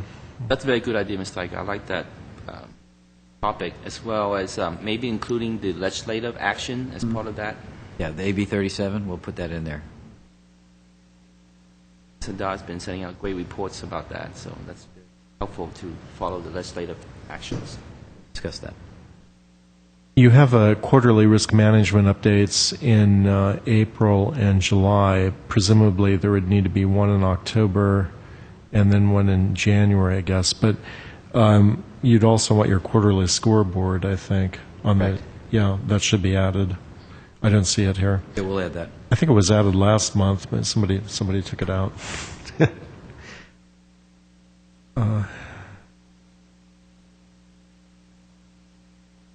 And we talked about timeframes for delayed goals in the next quarterly scoreboard. You may recall last month, I think we talked about the quarterly scoreboard, and a question came up. We were delaying certain goals, and the question came up by how much, and you stated the next time around we'd have that. So you ought to add that, I'd say. We'll have that. One more thing. You mentioned that we will hear tomorrow what the change will be That's with correct. the city transfer. Yeah, that's the last agenda item and action items on tomorrow night's City Council. Right. Do you want to include that in March? We can? Yeah, kind of. That's a good brief all idea, of us, yeah. brief all of us in. Also, while getting back to the issue of the scoreboard, you were reformulating the strategy of the, Yes. and where are we on that? Are we ready to talk about it, or? What we're doing Yeah. is between now and in the next quarter, we're taking a look at restructuring some of the goals in the strategic plan so that they are now in line with our for the most part, our capital improvement plan, because Right. they go hand in hand. And then what we'll do is we will put them together so that all of them go in place with the new fiscal year. We'll have that prior to the new fiscal year. We'll have, so we can do a report on that sometime in June, actually. We could do that to show how they all come together. Okay, I was thinking you may want to include it with a quarterly scoreboard report. I think we're due for one in April and then another one in July, but I'm okay reporting on it separately. Okay, we can do that. I wanted to suggest the Commission and General Manager Steiger that maybe it would be useful to have more of a discussion of the groundwater basin supply. Maybe the water master could be invited to talk. And the idea would be to see, how are the, what are the rights and how has the basin storage varied over the history of the adjudicated agreement. I think that would be, give us some further information, considering that how important the resource is, especially in terms of our strategy, to try to rely on it more. Let me investigate that, and then we can put it on here. So I don't want to make a commitment until I know when we could do that. Of course, that's fine. I'd also like to make sure that it's consistent with the jurisdiction of this commission, because the water rights are under an adjudication which falls under the court's jurisdiction. So certainly within the context of our strategic plan, or looking at how we meet our local needs, if that's part of our strategic plan, I think that'd be appropriate. But beyond that, I think we're treading into areas that are not jurisdiction. Yeah, I certainly don't want to endanger the Commission's work by encroaching on some legally sensitive area. But I think we want to know exactly how much water is in the basin, how that's varied over time, and some sense of assurance that our goals of increasingly relying on that source of water are going to work. Yeah, I would agree with that. That's a great idea to bring up because it does tie in with the strategic plan and the water supply issue. So I think it's very relevant. I think most of the commissioners have been on a tour of the Metropolitan Water District system, and we have some knowledge of it. Actually, having Metropolitan Water District maybe come and talk about their system might be a good idea at some point, too. But I think there's not as much knowledge of the groundwater basins that are so critical for our use. There's not just a supply issue there, but a treatment issue, and there's some capital investment that this utility has made in treatment, and we ought to learn more about what that is. I'll report back on that next time in terms of what we can do and when we'll do it. Thank you so much.